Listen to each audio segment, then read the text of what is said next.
Welcome to Homegrown, presented by Scott's. I am Dylan Tyre, and our guest today is Blue Jackets forward Mathieu Olivier. Mathieu, how's the summer been for you so far? It's been really good, really busy, same as always. A lot of family time, a lot of training, kind of the same recipe we've been doing for ever since I turned pro, but really glad to be enjoying it and making the most out of it. I think you're one of the more interesting players on the Blue Jackets in that you're into a lot of different things. So my goal today is to talk about maybe something we've never talked about before, and that's what you like to do outside of hockey when you were growing up. So your dad played hockey, obviously. You come from a hockey family, but we're outdoors right now. So what comes to mind when you think about your childhood, being outside, things like that? Yeah, many things. So our family home was on the countryside. So obviously we were fortunate enough to have a big lot and lots of space outdoors, some woods, and we even had like a lake growing up where you could go swim, but we had a little canoe. So I spent a lot of my childhood outside, and my sister was older than I was, so I played a lot by myself, from driving golf balls to the end of the lot to building tree houses, or we had animals as well. You know, we had sled dogs, and my mom had a really cool kennel, so I was with the sled dogs a lot as well. But most of the time really just outside and making the most out of the environment that I was in. And are we talking the Quebec City area right now? Yeah, it's about 20 to 25 minutes outside of Quebec City, so accessible. So we had the best of both worlds, right? We lived near Quebec City, but we were on the countryside and we could enjoy the outdoors. All right, do you have any great sled dog stories for us? I didn't know that about you at all, that you had sled dogs. So in the winter, would you go out on the sled with them and things like that? Yeah.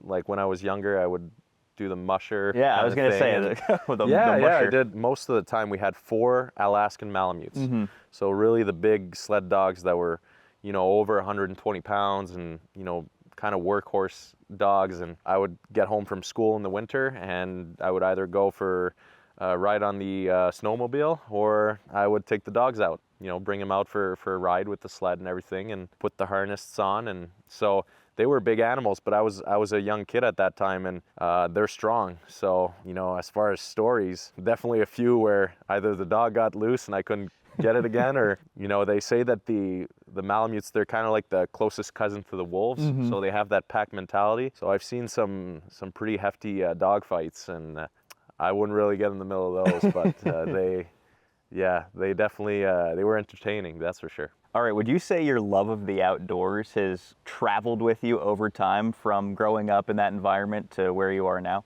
It's always a part of me. Right now, our whole life situation, I'm not as much outdoors, mm-hmm. but I'll get back to it. All right, so you say get back to it. When you think about maybe after the playing career, what does that mean? What does that look like? Like, what do you picture yourself doing? It could be a bunch of different things. I'd love maybe to get back into the dog sledding. I've always loved Malamutes. They were great dogs for companions, but they stay outdoors, and that's something that'll always stay with me. And my mom for a bit had a horse ranch, so I worked on that for a couple of summers, and that's something that I always liked. And my son has started doing a little bit of some horse riding. I don't know the exact term in English. I'm drawing a blank, but horseback riding. Yeah, exactly. Yeah. So it's something that it could be set up where we have access to that eventually, but no concrete plans as of right now, but it's something that I would like probably. That sounds absolutely incredible. Talk to me a little bit more about Columbus, Ohio, because you're locked in now. You're a Blue Jacket for the foreseeable future. You're setting down roots in Columbus, in this area. So what do you like to do in this city? Well, multiple things. I like, the restaurants obviously are very high end, and me and my wife love to go and enjoy those. But being in the Dublin area, there's so much that you can do. You can go walk around Old Dublin, go to Bridge Park. You kind of have access to all those cool areas, and obviously just kind of settling down and kind of figuring out what else we could do in mm-hmm. Dublin. Mm-hmm. I'm excited because it's going to open up some more opportunities this year with family, and during the season we're so busy and obviously locked into playing and making sure the Blue Jackets have success. Then having a permanent house here now that you know, I'm going to be able to get here earlier and really enjoy what the city has to offer. So much more time to explore now for you, I guess, right? Yeah, exactly. That's the best way to put it. All right, Matthew, well, I appreciate you taking the time to do this. I think I accomplished my mission going into this and talking about something new with you. I didn't know about the dogs, the horses. That's awesome, so I appreciate you sharing. Awesome, thank you.